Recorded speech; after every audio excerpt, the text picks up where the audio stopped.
improving ROI might be a hot topic for marketers, might not be. I don't know. I don't know if anyone else struggles with that. It could just be me, but I'm excited to discuss this with some industry leaders in the B2B space, and we'll just go around the horn. Doug, why don't you kick us off? Well, it's a great topic, and I have to say there's a huge amount of pressure on CMOs and leaders in general to optimize their spend. So it's great timing, Kamala, and thanks for inviting me. Hey, folks, I'm Doug Bell. I am a CMO of Chief Outsiders. I also have the privilege of working with Kamala as a fractional executive at Caliber Mind. Amy? Yeah. Hi, thank you for asking me to come on. I'm Amy Vosko. I head up the revenue marketing team at Path Factory. And, my role is, revenue marketing intentionally, because my world is very connected to how we think about driving pipeline. And yeah, I'm super passionate about this conversation because I think that reporting and measuring and educating, which I think is a big part of the conversation, has been a bit of my Achilles heel always. So I'd love to hear and also share some of the challenges that we all have a lot. So thank you for having me on. Thanks for coming. And then Jenn? Hi, I'm Jenn Steele. I am just recently the former CEO of Kissmetrics because we successfully sold the company a little bit ago. And prior to that, I had CMO roles at a lot of MarTech companies and non-MarTech companies. And Amy won't say this, but she's literally the best revenue marketer I have ever worked with. So Jenn, just listen to what she says. Always very kind, so thank you. And I'm Kamala Thompson. I am not sure how to introduce my role, but it's great. I am kind of like a Swiss Army knife of go-to-market. I do sales engineering, marketing, you name it. I'm kind of got my hands in it. And that is why this topic is so near and dear to me. Does anyone feel like they've found the one metric that proves marketing ROI? Such a loaded question. I found the Holy Grail. That's Oh. good. Yes, but not the single ROI metric, unfortunately. I think it's a trick question, only because there is not one single metric. And part of my thinking is that there's storytelling that needs to happen and mile markers that you need to kind of showcase that helps sort of say, hey, look, we're moving in the right direction in terms of money in, money out, but here's our leading indicators. So not one, in my opinion, by far. And Jenn, I'm going to put you on the spot because I feel like as a CEO, you have a really close perspective on this. Why are marketers under so much pressure to prove what is the board and CEO really looking for here? The problem is the board and CEO are really looking for revenue and pipeline. And guess which role drives a direct line from their people and their products to revenue and pipeline? Not marketing. And I think there you have the problem. So and also the personality of the CRO or the chief sales officer, the sales leader, whatever the heck they call themselves these days, the personality of theirs also tends to be more aggressive. So you've got somebody really loud saying that this is all theirs. And now you've got marketing trying to say, is it really? So as a CEO coming from marketing, I can sit here and say, that's awesome. I know, we've accelerated our sales cycle thanks to these campaigns. I know that the new messaging has done X, Y, and Z. But if I didn't come from marketing as a CEO, I would be the lazy way is to listen to my CRO, and it's all them. Yeah, I would agree. I think that's part of the education piece that I was talking about. I mean, there's a reason I work for MarTech companies because I love working and talking to my people, and it makes it transparently a little bit easier. But I've worked for organizations who don't understand what happens and what the gears and the pistons look like inside marketing. And so it's a really big challenge to sort of justify, but even more importantly, showcase what is happening in marketing and how it is directly or indirectly tied to the pipeline from that perspective. And so the education piece can be openly welcomed or not at all. And that's, a huge challenge, I think, for most marketers. So I would love to build a little bit on what Amy. I agree with what you're saying. Absolutely, it's difficult to explain the sausage making. Quite often, that creates this gap of understanding. I also want to build on something that Jenn was saying, Kamala, which I'll extend that further and say quite often, as we think about the role of marketing specifically to drive pipeline and revenue, its ability to be successful is really bookended by, to Jenn's point, and I'm going to extend this further to say the efficacy of the product, right? How good is the product and how much efficiency does the product create for marketers or inefficiency? And then that's bookended by the same issue with sales. In other words, are they creating efficiency or inefficiency? And so our ability to prove ROI is quite often determined by that bookend, right? How good is the product, its ability to create reputation? And then how good is its sales at executing? And then to that, we have our quiet marketers who typically are standing in the background compared to the CROs who are very good at advocating for their position in the company. Yeah. Yeah, and it's interesting to me that the person who creates their job description forgets how wide and how much breadth we have in that job description versus maybe some other positions that have a greater focus. So what I'm talking about there is we're responsible for everything from building awareness initially down to fostering relationships with the customers and ensuring that we're continuing that relationship and advocating and proselytizing how wonderful we are as a company. That spanned the entire go-to-market motion and then some. How do we start educating the full breadth and necessity as opposed to you just need to get really good at one or two things? Yeah. You know what, you brought up something earlier that I think has been a pivot point in my mind, right? Oftentimes I've been part of organizations where, it's time to report to the board and I'm getting asked very random questions around what KPI measurements are happening. And as time's gone on, and I don't mean this in a demeaning way, but it's become clear to me that the questions are being asked because they're not quite sure how to speak to it. And so where I've kind of pivoted my own mindset is saying, here are the KPIs you should care about, and here's how to talk to them. And so, if you were to look today at sort of the deck that I put together, it is massive, but it's not meant to be like all used and shared. And what I'm trying to do is take a look at what's happening inside, to your point, Doug, the sausage, what's driving certain things, but then rolling that back up to the pipeline conversation. And there was an interesting article in Marketing Profs about a month ago that argued the reason marketing struggles with this ROI conversation is because we haven't adapted to talking about pipeline. And I kind of got really offended by it, to be perfectly honest. But then I thought about it again. It's the New Yorker in me. I trigger fast and then I kind of calm down. I say, all right, well, yeah, there is something to be said about that, because you need to be able to say, look, as a business, we are striving to pipeline. Here are the accounts and the people that we're trying to drive progression for. And here's those mile markers that are showing indicators that we're moving in the right direction to ROI. And that's a big change in terms of what I think marketers are traditionally, here's your MQLs, your MQAs, and all those stats that everyone's kind of learned to breathe. We do need to evolve a little bit to tell the story, but there's not really a lot of us out there sharing, which I'm hoping some folks get out of today's conversation on what does that look like. I guess my point being, like, rather than being asked what the KPIs are, I think it's up to us to showcase, here's what you should care about and how it's moving the needle for the pipeline. And sometimes brand is in there, but it's buried very deeply in there. So, but keep in mind that to some extent, as marketers, we've done the education job a little bit too well. And I've had board members say, so what's the lead MQL, conversion percentage? And I'm like, we're doing account-based marketing. That's a meaningless metric. Yeah. And so it is so easy. I love that you're just like, here's what you should say. But it's not just what you should say. It's next board meeting.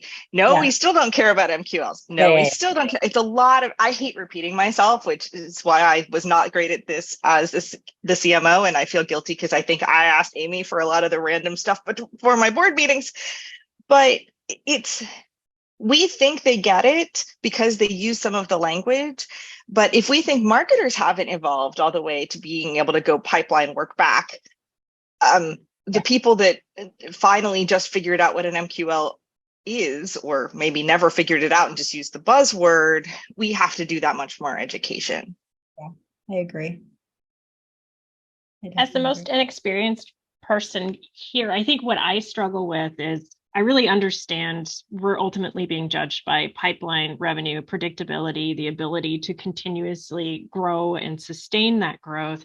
I think what I struggle with is when something's going wrong and I'm doing a deep dive analysis and trying to figure out what's happening, how do we present that without looking defensive? Because naturally it kind of is. If something's going wrong, we share responsibility for that. But how have you all navigated that? I'm just curious. Apparently badly in my case. So I want to hear what the others have to say. I'll take a quick stab. I think everyone knows we're in a tough boat right now. Every company, every leader that I've talked to is, knows that the economy is rough. Part of my team is marketers and the other part of my team are sellers. I have BDRs on my team as well. And so when I first came on board where I am now, there was a dip because we had to completely rebuild the team. And so, I don't want to say that I navigated it perfectly, but sort of thinking about here's the identification of what's happening and what's going wrong. Here's our hypothesis of why. Here are the steps that we're going to be taking and the timeline that we believe is going to be changing it. That seems like a softball kind of response, to be honest, because if you're up against, executive teams and boards, that always doesn't float depending on the organization you're in. But I think coming to the table with a solution and not just blaming sales, not just blaming marketing, reaching across, the aisle to your counterparts and having that discussion around what are you seeing? What am I seeing? What are we going to do about it? Helps. And that's a whole other conversation around go-to-market alignment that I'm super passionate about too, because it's a huge challenge just between pulling teams together. But that's really where I've tried to come out of it with a positive of, shit's hitting the fan and here's what we're looking at and what we're trying to do about it. So Doug, I'm curious what your world looks like. Yeah, I have to say I've been in a lot of those board meetings, and the board meetings where everything has gone fabulously, the ratio of board meetings where everything's gone fabulously to the board meetings where you're trying to explain a miss, if you will, or something not working, the ratio is probably 4 or 5 to 1, right? It's typically you're experiencing these sine waves. The whole point is, can you take them along on the journey of that sine wave to growth? Right. So in other words, how much of what you're doing when you're explaining, say, a miss is within the range of what you thought the achievement would be? In other words, are you in your miss range? And that's the advice I would give. In other words, how are you saying, these are my expectations for next quarter? There's a range. Because guess what? The idea of absolutes never work. And to the degree as marketing leaders, if we commit to absolutes, then Kamala, what we're doing is we're committing to having to explain and at some level be defensive, right? Okay. So that's my number one tip, which is just give that range. And if you follow the range, that's fine. And another way, and I think this is really, I would hope this resonates with Jenn, but I mean, for CEOs, there's knowns and there's unknowns. And so how can you cast performance within that range? In other words, Jenn, as your CMO, here's what I know about the miss, and here's what I don't know. And this is what I'm going to do to close those gaps. But what I do know is this, and this is how we're doing is in terms of the long-term journey. And the other thing I'm going to add is, really, I think your reactivity needs to be based on how much of an indicator this is that you're going to be off your plan for whatever period of time this is, right? So if you're missing for a month, if you're missing for a quarter, if you're missing for a year, that's when you really need to be prepared and speaking in those knowns and unknowns. And I think that really helps. So just, and I know that it's hard to stay away from being defensive because as you're explaining, though, I'm going to be asking, have you thought about this? And what about this? And what about that? And sometimes I'm asking to understand. Sometimes I'm asking to make sure my board members who come from different backgrounds and who I may or may not think are idiots may understand this is not to have anything to do with my last board. I want to be very, very clear on that. But and so, and a lot of CEOs do have a confrontational style. And so if you're not kind of centered and ready, you will come across as defensive. And sometimes people smell weakness. so what I'm hearing is we start with pipeline and bookings, and we speak to how we're creating predictability. I think that's super, super smart. We're talking about what we did right, what we did wrong, what we're going to do next. So we're coming to the table with a solution.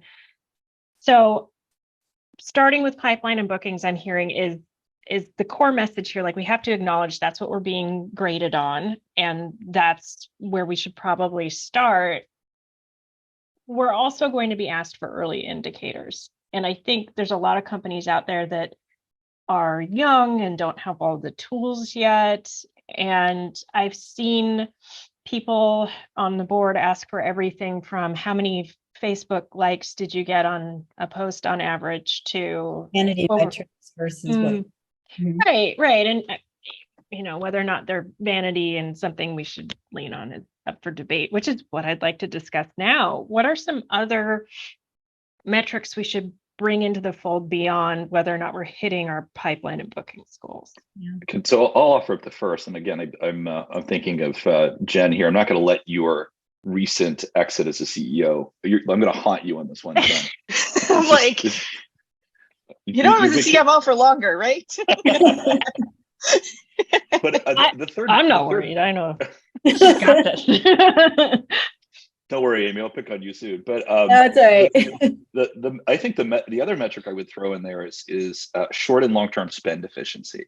And I have to admit, the part of what we're not talking about that Jenn brought up is the folks that are board members and investors have a lot of companies they're trying to understand, measure, and manage. And so they really have a set of simple metrics. They have their own measurement metrics typically that they're using. And so it's sort of our ability to put the most important metrics in front of them that may not exist in their playbook. And so for me, it's short and long-term efficiency of marketing spend. So as an example, you could have this amazing quarter, but be well off of budget. Yeah. And by the way, you can have an amazing quarter and be well off of budget and still be building future pipeline. Mm-hmm. And so it's your ability to show, hey, I actually overspent and I was less efficient this quarter. I hit the number, but my expectation is in future quarters, I'm going to create efficiencies as I go. And we all know what it used to be, 7 touch points, Amy and Jenn, the 7 touch points. Double it was. But now it's 13 to 22 or something. Yeah, I think it's 80, right? It's some crazy number of touch points. So, what we're doing is we're sort of peanut butter spreading that ROI, right, over multiple touch points over time. We're not even talking about PLG versus SLG, and we're not even talking about account base and how different those are. So it's sort of my recommendation for folks listening in is, I think bookings and pipeline are really important, but put those short and long-term efficiency metrics in front of them as well, because that's how you're running your department. Yeah, and I would agree. And I think that's a little bit of what I meant by the mile markers when we started this conversation, right? So we are a very account-based driven organization. That was a big part of why I was hired. That's part of my backpack of specialties. But even if you're not focused on it from an account perspective, the mile markers in my mind are, here's our ICP. We know who we're going after, hopefully. How are we going to get those accounts or those individuals at those accounts engaged enough to show that you're saying the right things to them and that they're moving closer to being ready for your sales team to pick up on that? And to me, that's a big mile marker. Part of what I look at with my team on a weekly basis is, here's the groups that we're focused on. And they're in lots of different segments and cohorts, depending on what it is we're trying to do. Have we seen an uptick in engagement? Have we seen more than one person part of the buyer committee now starting to engage? Because to me, that's a really good early indicator that you're doing something right. And then the other piece that I like to really focus on too is, What's my conversion rates look like? Are the velocities changing? If I'm able to get these individuals or these accounts to continue moving and growing, and the time that it's taking them to take these actions is improving, those are early mile markers that are showing we're heading in the right direction. But it could, I don't want to be so super rosy all the time. Sometimes you run a campaign and it falls on its face. And you're like, hey, not only did it not perform, it underperformed what we were doing. Okay, let's pivot. You were sort of saying before, Doug, around kind of setting up the board to understand what the forecast looks like. And I think part of understanding that it is mid-quarter and we are not nearly where we need to be in terms of meetings booked, you're going to know you're not going to hit it by the end of the quarter, right? So you can be doing things ahead of time. So it's how do you tell that story? And it's not just top of funnel. I think you could look at that from retention as well and say, here's an account that's not moving and progressing. They're not engaging. They're not adopting the product the way we want it to. That's an at-risk kind of flag that you can use as a potential opportunity or a win, depending on what direction they're in. So it's telling that story and identifying how do we say they're moving in the right direction. That's my point of view, anyway. I wanted to go back to something Kamala said about vanity metrics, though, because marketers don't want to report those because we know that they're BS. However, this is where egos come into play. Your CEO cares about uptake and whether or not people like his or her company, right? Your board members want to know whether you're known or unknown. And so there's something to be said about a slide of vanity metrics, because, and in part because it helps you do the impossible, which is measure brand. But also it's a sop to egos. So I'm not saying I need it, but but I say this because I've learned from experience, because I made the mistake of just being like, these metrics are BS, I'm not going to bother with them, only to have that come around and bite me. Oh, there's so many good things that I heard here. Pipeline and bookings are important, but looking at cost efficiency over time, looking at early indicators. Amy, you did mention a lot of really good ones, like overall engagement, leads, conversion rates. All of those things are hypercritical. But Amy, the one thing you said that just I really loved was that you should be consistently looking at these things so you know early in the quarter whether or not you're going to hit it. Because I see a lot of people out there waiting until the end of the quarter and doing a retrospective instead of a consistent review and adjust. Yeah. And here's an interesting thing that I try to empower my team to do and almost force. I sat in an individual contributor role for a very long time. I've worn the hat of probably every role in marketing at some point in my career. So I understand it is really hard to stop and force yourself to look at what's happening with the campaigns that you're driving. You have some folks, I think, that are part of the marketing org that by nature like data, and they like to have that, am I right or am I wrong? I think that's why I probably never survived as an artist, because I can't live in subjectivity all the time.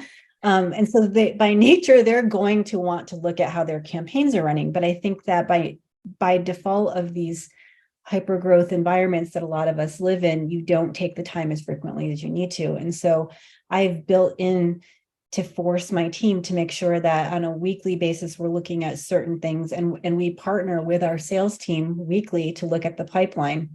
And then that ties into other campaigns, because you should be able to forecast if this isn't working pretty quickly. It's not the 90s like it was when I was first coming up, and you didn't have all this data at your fingertips, right? Like sometimes it's too much data and you don't know what to do with it. But having the answer to what to do is the hard part, not figuring out how to forecast it. So, but I think an important thing is knowing pipeline and bookings to goal is not an advanced reporting tool that I think a lot of people forget about. And it is so critical.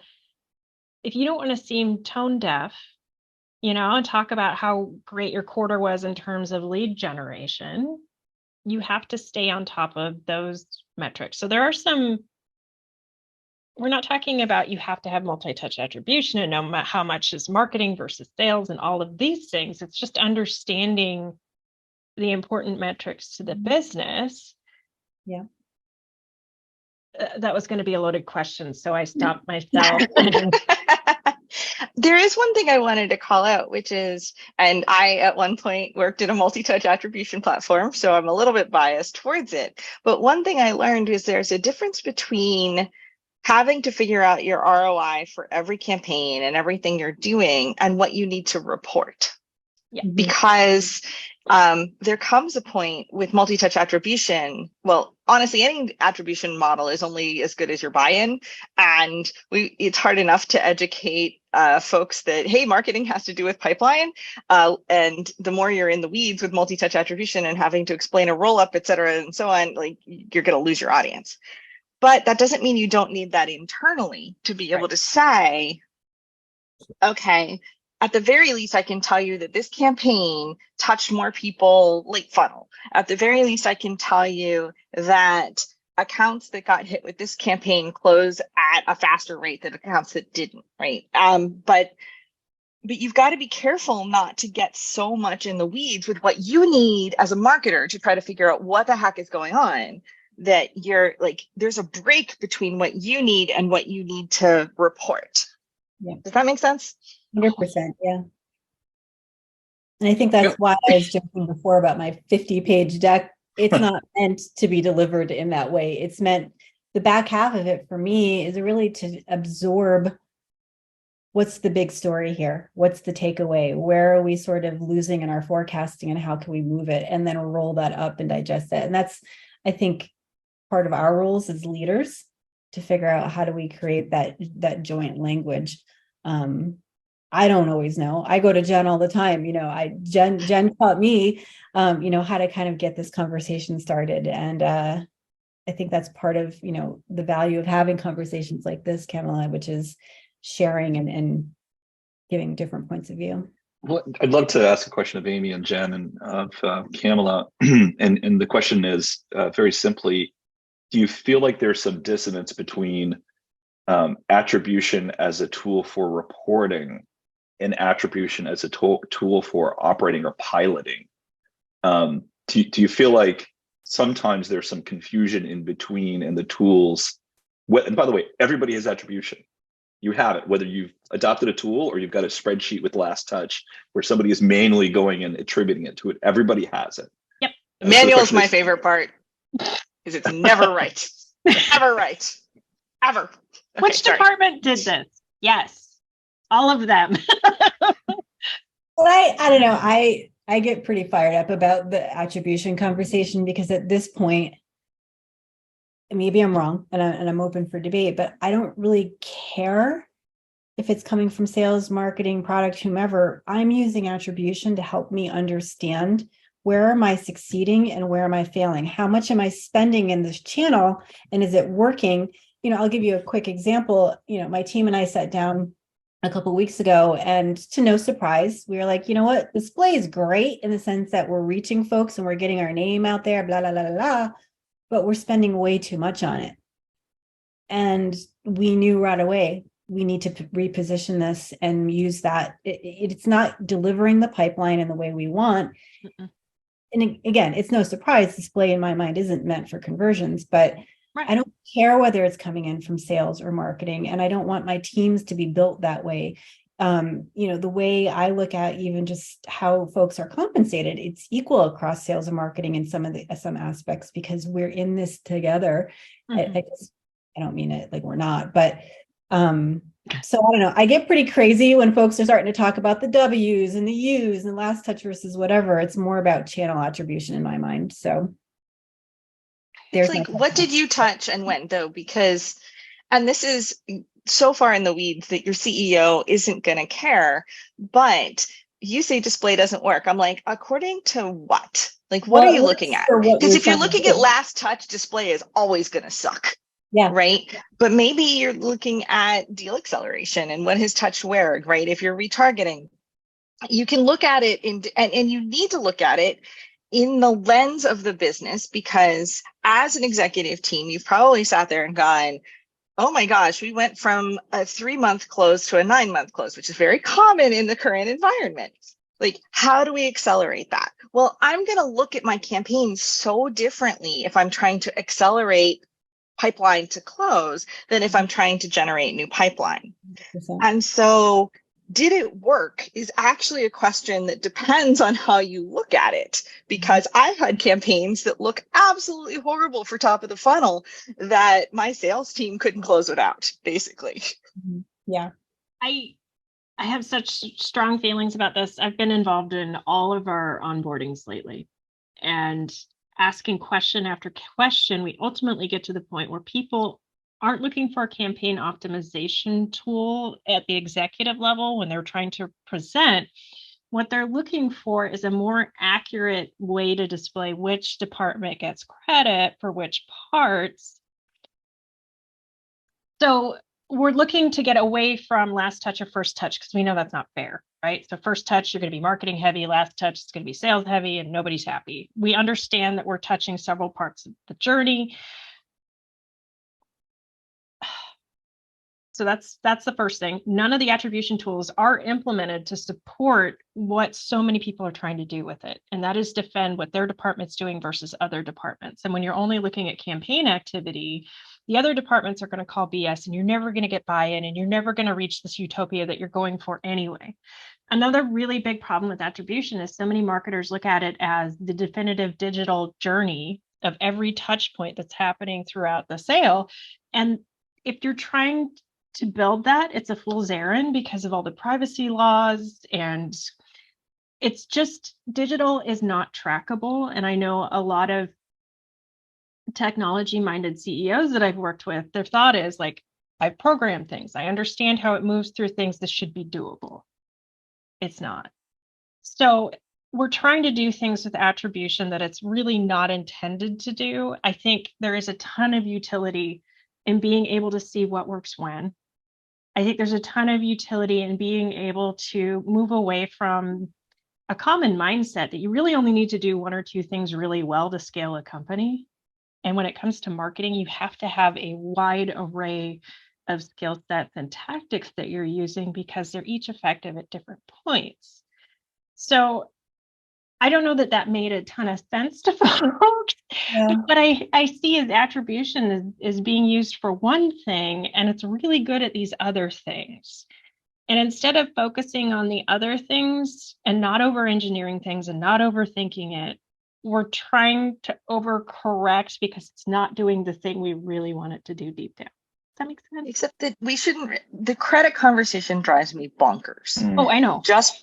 I mean, I'm preaching to the choir here, I realize. And the reason is that when I look at this as a CEO, I don't give a rat's behind about actually what brought in the deals. I want all my investment to play together to bring in the deals. Yeah. Yeah. And now, yeah. Go ahead. Sorry, Jen. There are CEOs that pit sales against marketing. Run, screaming if you find one of those. If you can. I realize economy's a little tough right now, but it's really, I'm constantly like, credit is not the point. Did the plays work? Are we playing well together? Are we accelerating what we want to do? Are we finding the red zones? Are we figuring out what's going wrong? I mean, and do we understand what we have to do in the current macroeconomic conditions? And that's what I want to know personally, the way that I'm a CEO. But so sorry, credit is a trigger word for me, apparently. No, I totally agree with you. I'm just looking at what's happening in the market, and when people are asking for, it makes me nervous. I start switching. For good reason. Yeah. I want to build on something you had said, Kamala, around keeping it simple, right? On one hand, I'm so happy that it is not the 90s anymore for lots of reasons, but we have all of this technology under our belts and we're able to use it. But I think that as part of that, it has made our jobs even more complex. And where there may be perceivably 10 levers that marketers could have used back in the day to work with their entire team. There are now 100,000 levels. That's not really a metric, but do you know what I'm saying? It's where do we want to kind of dial up and dial down? And to Jenn's point, when you're looking at channels, did this work? Maybe it didn't work for this scenario, but a part of it did work for that scenario. And so that's kind of how I want to look at our metrics and our KPIs across the board, which is, how do I move my levers to kind of help dive into it? And there's always a positive to this too sometimes, right? It's not always because it's a red zone. Maybe we're seeing a huge amount of positive ROI because we're leveraging our sales team at more of an executive level type scenario. Great. How do we double down on that? How do we support our sales team with maybe some ABM type plays because it's a more sophisticated play? And so there's a positive to this ROI confusion story, I think, too, which is we just need to ask those important questions about what's the sore spot? How do we fix it? What do we see that's working? And how do we apply that in a creative way? But there is no one metric by any means, I think, to kind of measure that. So my wheels are turning because there's so many things we could be looking at, to your point, because the tool explosion is real. Our data lives in so many places. There's so many things we could look to fine tune but I keep going back to our early conversation about how expectations have changed, probably for the better in some ways, even though the gut reaction saying we're judged against pipeline and bookings, that can be kind of hard to accept because we know we do so many different things. Let's go back to what we can focus on and what's critically important. Maybe that would be helpful for somebody who's looking at all of these data points and going, oh my gosh, like what's the thing? There isn't a thing, but what are the things that we should be hyper focused on as leaders? Didn't Doug say that he had the Holy Grail? So I'm kind of dying to know what that is. Actually, guys, what I was saying is I actually have the Holy Grail, and that's more likely I would have it as opposed to the ROI. Because I think it's much more Indiana likely. Jones has spoken. Yeah, I mean, I'm unfortunately not going to answer your question. I think that what I want to do is sort of accentuate what you're saying on some level, Kamala, here, and I'll put it this way. And I think that quite often what ends up happening is we're spending a huge amount of time trying to operate in the cockpit and I think maybe it was Amy, you were talking about your kids' glasses. Right, they're always dirty. And are you neurotic, or are your kids' glasses always dirty? Right, it's a combination of both. And I think the thing I'm going to emphasize when it comes to having the right data, call it what you will, marketing attribution driven data, a spreadsheet. But I think the key thing is we have to recognize that we're seeing less and less and less of the buyer's journey. Right, it's getting more and more compressed, and the majority of what we're seeing is occurring within that compression period. And by the way, that's the most important part of the buyer's journey when it comes to, guess what, sales. And at the end of the day, our investors, that's the part they're looking to measure. So I'm going to proselytize a little bit here, folks, but if you don't have a view into the most critical data, not from a reporting standpoint, that's important, but from a cockpit standpoint, can I operate based on that? That's a problem. Now I'll actually answer your questions. I just want to emphasize this, folks, if you do not have any type of ability to navigate that last piece of data, it is literally like driving with your windshield shattered. Like you see stuff sort of if you go slow enough, right? And at some point, you're going to run into something. The other, by the way, analogy here I'll share is a friend of mine said, it's a little bit like showing up in Vegas, rolling dice, and they go, we'll let you know in a couple of weeks whether you won or not, right? So I think the first metric I would point to is thinking in terms of what is your best early indicator to revenue. And so that could be meetings if you're sales-based. If you are account-based, it's typically engagement. It can be a couple of things, but always start there. What is the early indicator that has credibility and also allows to operate that cockpit? Yeah. The other thing that we haven't talked a lot about, but I think it's important to consider is where your technology plays nicely together, right? Because we have tools for a reason, whether they're good or whether they're bad, right? The tools are meant to help you do your job better. And I think finding a way to make sure that your tools are talking to each other properly and not creating more chaos and more stripped out Not dropping 30,000 leads on the floor. Oh, wait, I have no idea. That never happened to me. Yeah, never. Keep going.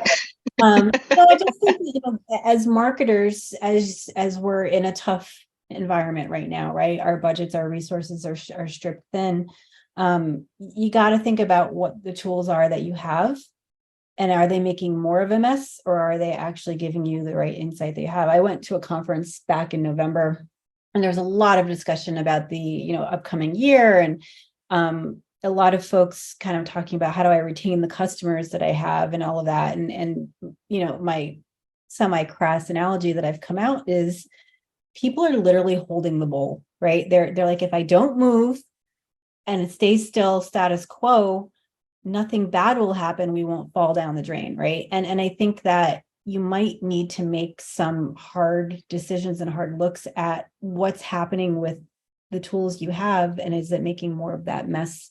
If it's telling you too much about attribution and not enough about what's happening in pipeline, it's worth looking at, because if you're over here and you can't tell your ROI story, but your business is over here and it's begging to understand those mile markers, you're just making your job that much harder. So spreadsheet or no spreadsheet, I don't care how you do it. I just want to keep that data together and have it sing to each other as best as possible, because I ain't got time for that. So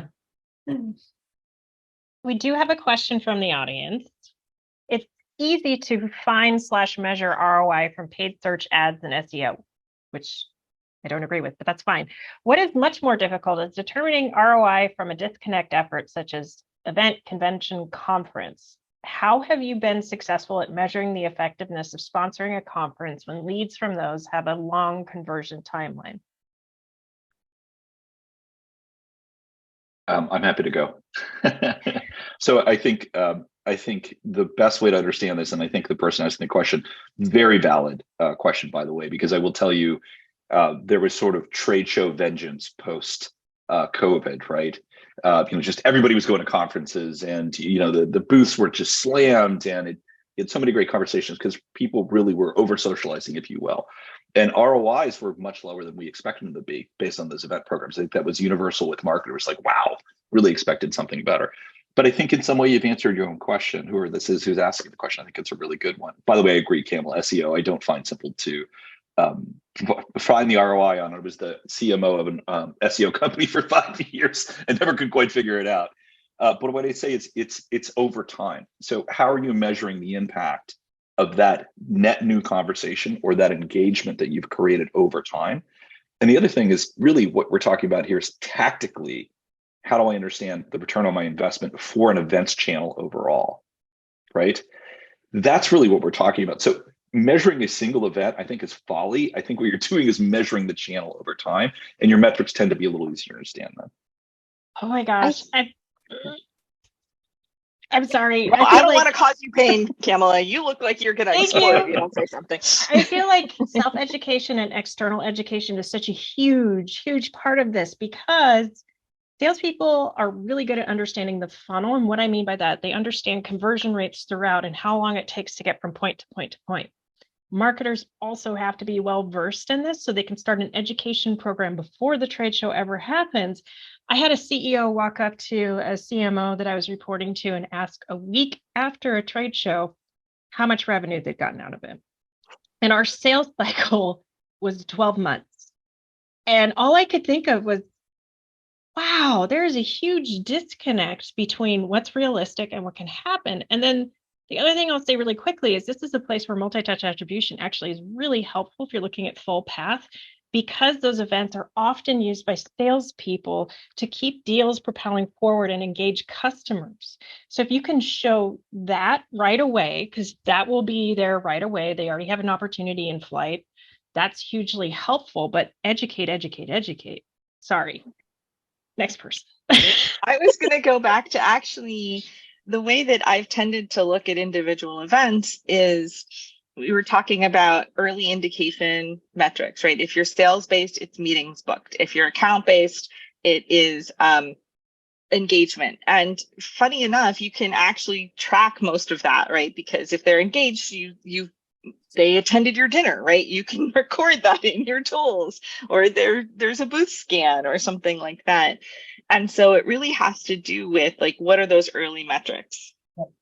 But yes, CEOs are always going to ask really dumb questions about timeline. I don't think we can make them stop. Right. But if you started with education saying within 48 hours, we'll have leads, Yeah. within 2 weeks, we'll have a good idea of meetings, and it set the expectation of when you can get those things, because Right. asking a week, how much work? Yeah. I would agree all the way around. I mean, I actually got kind of fired up at the beginning of this year because we're back in event season now, right? Like the pandemic conversations are kind of over to that extent. And what I was seeing on the event circuit in our world anyway was we were being charged an exorbitant amount of money and getting less in our sponsorship packages than we had in the past. And it was really making me just, frustrated. And I did spend time looking at past events and whether we could attribute the end of that sales cycle and whether it was coming from or not. And it was helping me sort of then come back and position what we really want out of these sponsorship deals. But I think taking those, again, small mile markers and understanding like where are we heading with this, but also using the data that we have to be more strategic ahead of time. So we know who we're trying to move the needle with, right? We understand that if we can see that these are topics of trend that folks really want to talk about, we're able to kind of put that as a reason to build the booth. Hey, this is what we're going to focus on when we're at this trade show, and then start to have our sales teams and our marketing teams aim their arrows at the groups that we're trying to go after. And to your point, Kamala, do a lot of really good pre-event work to get those folks engaged. Even if they're not attending, they at least know that we're there and this is a topic that we're talking about. Sure, when you're at the booth, everybody's got to roll up their sleeves and walk the floor and set up those meetings. But then it's that full cycle that you really need to think about. And it's a harder play, but we find events are actually one of our most successful channels because we're thinking about it holistically instead of just, here's my money, let me have a badge, and I'll buy water bottles till I die. If I buy one more water bottle, I'm going to throw up. So. Doug, it looked like you were going to say something. What's funny, Amy, is you really nailed the value that we've made a transition to what events do for us, and you absolutely nailed it. And I talked before about how it takes more touches, and we're seeing less and less of the buyer's journey, and it's mostly online. And it's like Gartner has it down to 17% of the buyer's journey is visible to sellers and marketers. But I think you've really nailed the value of those events, which is you're sort of getting up into, sorry, Campbell, the dark funnel, right? So I'm engaging with people that I otherwise wouldn't be able to engage with.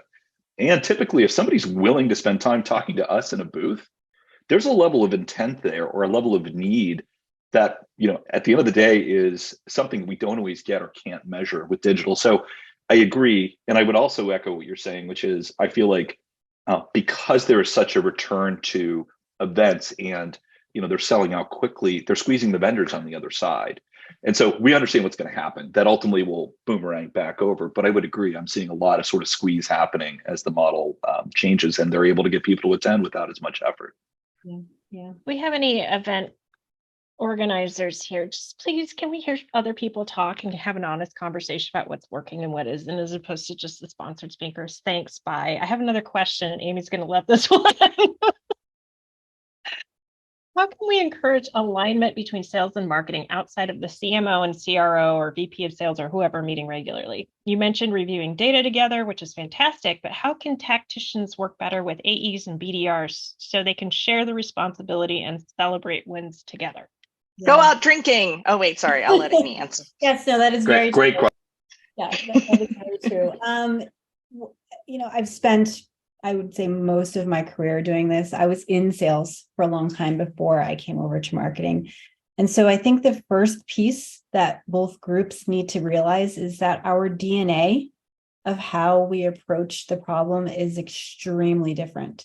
And that's okay, right? And so I think there's an alignment and a recognition that your other people and humans that you work with are going to look at this problem very differently. Sales teams tend to be very coin operated. They're very focused on the numbers and outbound calling and pushing. The marketing side of the house is very colorful, right? It kind of reminds me of my kids. My son is extremely introverted. My daughter is living on rainbows. And so the communication is very tough between the two of them. And so I think understanding that the other side fundamentally doesn't get you. And you want to figure out, how do I communicate, right? So that's this warm and squishy part of it.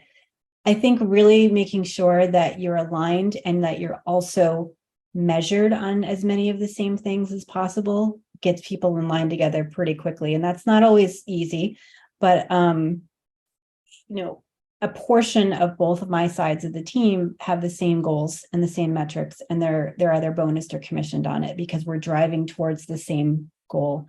I think, in every organization that I've been part of, I ask to speak and interview with the head of sales, because in order for you to understand, are you guys seeing on the same page?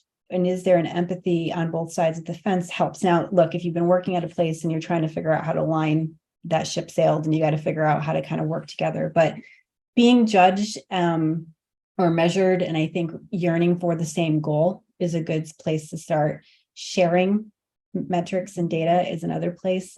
And then the last quick thing I would say is, it can't always be data driven. It's got to be relational driven. You've got to really find a way to collaborate together. And I like Jenn's point, right? Sometimes if you can, going out for a drink and really getting to know that person helps. I joke because I say to my team that, sales and marketing have been like the Hatfields and the McCoys. I then quickly realized that they didn't really know what that meant, because I'm a lot older than they are. And so I stopped using that. But I think that the reality is it doesn't have to be hard.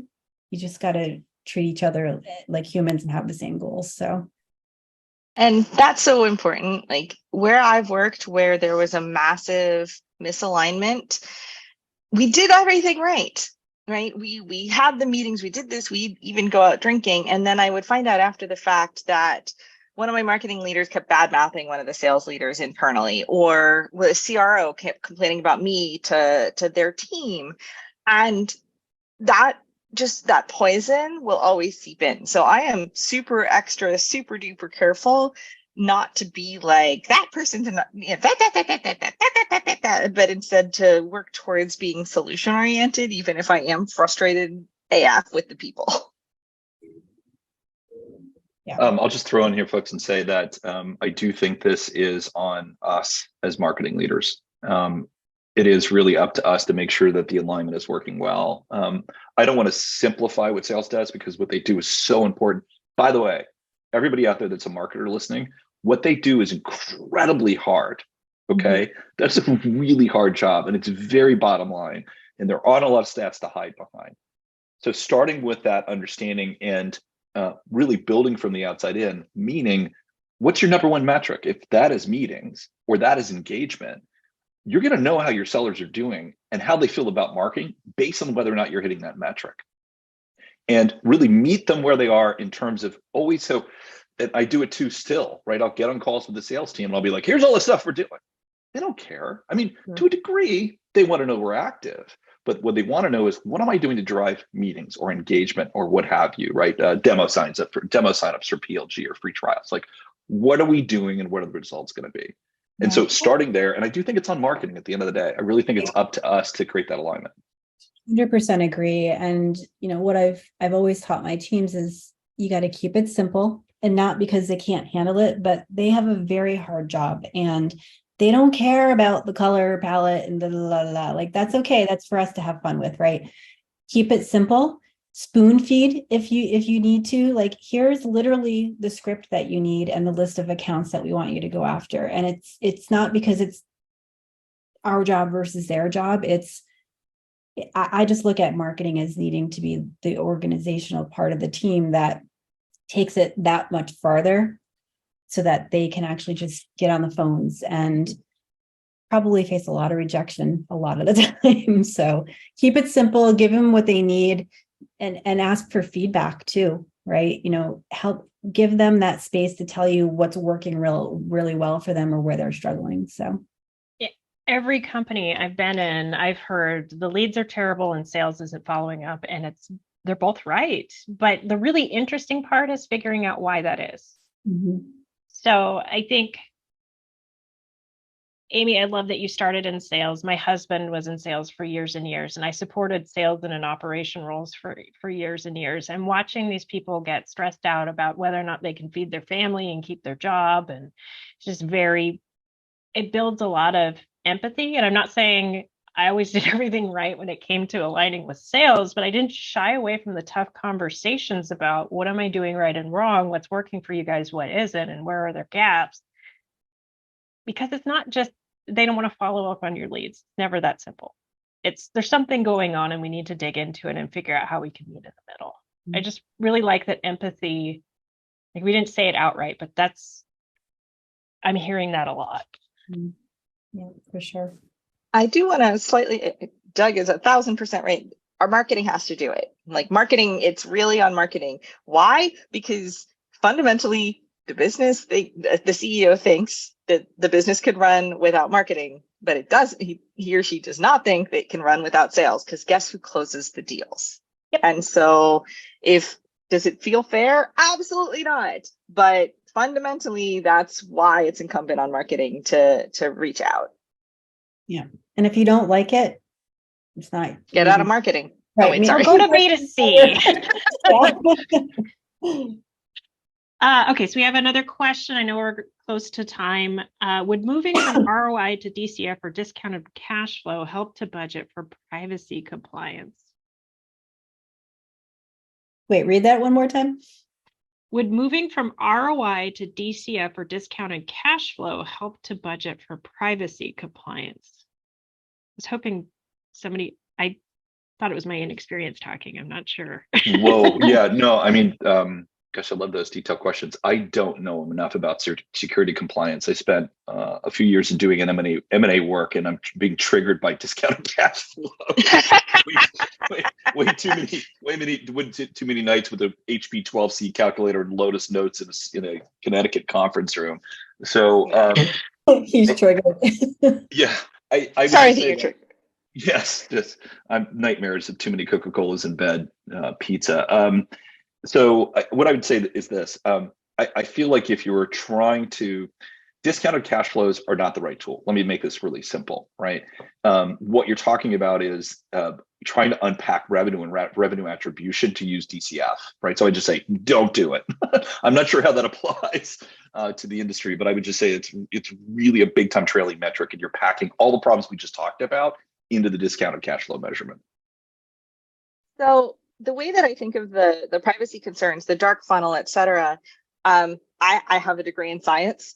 And so I think of them like dark matter. Like, physicists could not make their math make sense, right? That when they were trying to look at the universe and they're like, this doesn't make sense, until they're like, what if there's something that we're not accounting for? And that is actually, and the problem is in marketing, you can really only prove that as a negative. Like, we stopped doing this, but and then our conversion rate just plummeted. What the heck just happened? Oh, that thing, that dark matter, that thing that we can't measure, right? And so if people are just like, well, I don't believe in the dark funnel, first of all, cite physics, you'll just look smart. And second, realize that some of the effects, especially of stopping campaigns that are unpredictable, tie directly to that dark funnel. Yeah. I mean, that's just to contribute. that is such a strong argument, though, for knowing the core metrics that you should be watching and watching them consistently. There's nothing wrong with experimentation, and I think it really feeds marketers' creativity to try different things, change things around. If you're not looking, though, at the impact, the trailing impact, you're really doing yourself a disservice, because these tests should really be short form, and we should be looking at early indicators often to make sure that if we need to pivot, we do so quickly. So I know that wasn't related directly to that question, but just something about the trailing indicator that really triggered me, I guess. Fail fast. It's the mantra of most startups, and I realize not everyone's part of a startup world, and you're probably smarter for it, but fail fast. Like keep yourself checked around what's working, what's not, and be okay to pull the plug quick. I just want to thank everyone so much for being here. And, there's a reason why I enjoy speaking to all of you regularly anyway, but just thank you so much for sharing and being vulnerable and honest. And I just really appreciate it. And I know anybody who's watching got a lot out of this. So thank you very much. Great. And Thank you for inviting. have a great rest of your day. Thank you.